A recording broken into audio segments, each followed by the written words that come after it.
ಜಮ್ಮು ಮತ್ತು ಕಾಶ್ಮೀರದ ಪುಲ್ವಾಮಾ ಜಿಲ್ಲೆಯಲ್ಲಿ ಗುರುವಾರದಂದು ಆತ್ಮಾಹುತಿ ಬಾಂಬ್ ದಾಳಿ ನಡೆಸಿದ ಜೈಷ್ ಎ ಮೊಹಮ್ಮದ್ ಸಂಘಟನೆಯ ಆತ್ಮಾಹುತಿ ದಾಳಿಕೋರ ಆದಿಲ್ ಅಹಮದ್ ದಾರ್ ಅಲಿಯಾಸ್ ವಾಕಾಸ್ ಕಮಾಂಡೋನನ್ನೇ ಈ ಕೃತ್ಯಕ್ಕಾಗಿ ಆಯ್ಕೆ ಮಾಡಿಕೊಂಡಿದ್ದೇಕೆ ಎಂಬುದಕ್ಕೆ ಇದೀಗ ಉತ್ತರ ಸಿಕ್ಕಿದೆ.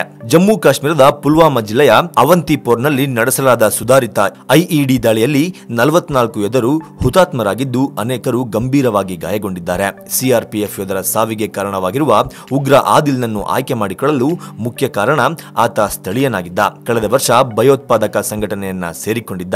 ಈ ಬಗ್ಗೆ ಸ್ವತಃ ಅವನೇ ವಿಡಿಯೋದಲ್ಲಿ ಹೇಳಿಕೊಂಡಿದ್ದಾನೆ. ಪುಲ್ವಾಮಾದ ಗಂಡಿಬಾಗ್ನಿಂದ 2016ರಿಂದ ಆತ ನಾಪತ್ತೆಯಾಗಿದ್ದ. 2017ರಲ್ಲಿ ಜೈಷ್ ಎ ಮೊಹಮ್ಮದ್ ಉಗ್ರ ಸಂಘಟನೆ ಸೇರಿಕೊಂಡ ಮಾಹಿತಿ ಸಿಕ್ಕಿತ್ತು.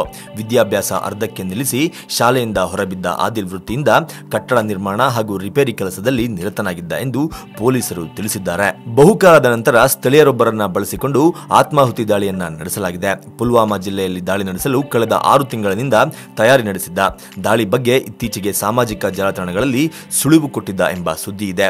ಭಾರತೀಯ ಸೇನೆ ವಿರುದ್ಧ ದಾಳಿ ನಡೆಸಲು ಹಾತೊರೆಯುತ್ತಿದ್ದ ಎಂದು ತಿಳಿದು ಬಂದಿದೆ. ಈ ಹಿಂದಿನ ಆತ್ಮಾಹುತಿ ದಾಳಿಗಳಲ್ಲಿ ಪಾಕಿಸ್ತಾನಿ ಮೂಲದವರನ್ನೇ ಜೈಷ್ ಎ ಸಂಘಟನೆ ಬಳಕೆ ಮಾಡಿತ್ತು. ಸ್ಥಳೀಯರನ್ನ ಸೆಳೆಯುವ ಉಗ್ರ ಸಂಘಟನೆಗಳು ಯಾವುದೇ ದೊಡ್ಡ ಜವಾಬ್ದಾರಿ ನೀಡುವುದಿಲ್ಲ ಎಂಬ ಕೂಗೆದ್ದಿತ್ತು.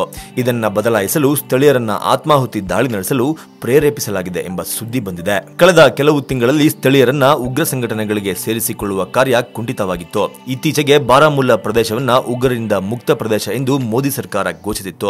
ಇದು ಭಯೋತ್ಪಾದನೆ ವಿರುದ್ಧ ಭಾರತದ ದೊಡ್ಡ ಹೋರಾಟದ ಜಯವಾಗಿತ್ತು. ಆದರೆ ಇದು ಉಗ್ರ ಸಂಘಟನೆಗಳಿಗೆ ಕಿಚ್ಚು ಹೊತ್ತಿಸಿತ್ತು.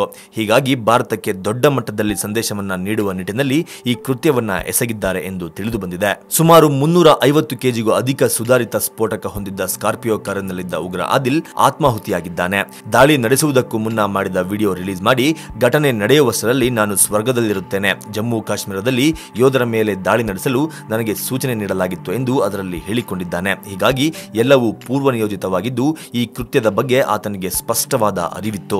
ಸುಮಾರು 78ಕ್ಕೂ ಅಧಿಕ ಬಸ್ಗಳಲ್ಲಿ 2547ಕ್ಕೂ ಅಧಿಕ ಭಾರತೀಯ ಯೋಧರು ಶ್ರೀನಗರದ ಅವಂತಿಪುರ್ ಪುಲ್ವಾಮಾ ಮಾರ್ಗದ ಮಧ್ಯೆ ಹಾದು ಹೋಗುವಾಗ ಜೈಷ್ ಎ ಮೊಹಮ್ಮದ್ ಸಂಘಟನೆಯಿಂದ ಆತ್ಮಾಹುತಿ ದಾಳಿ ನಡೆಸಲಾಗಿದೆ. ಯೋಧರು ಇದ್ದ ಬಸ್ಸಿಗೆ ಸ್ಕಾರ್ಪಿಯೋ ಕಾರು ಅಡ್ಡವಾಗಿ ಬಂದು ಡಿಕ್ಕಿ ಹೊಡೆದಾಗ ಸ್ಫೋಟ ಸಂಭವಿಸಿದೆ.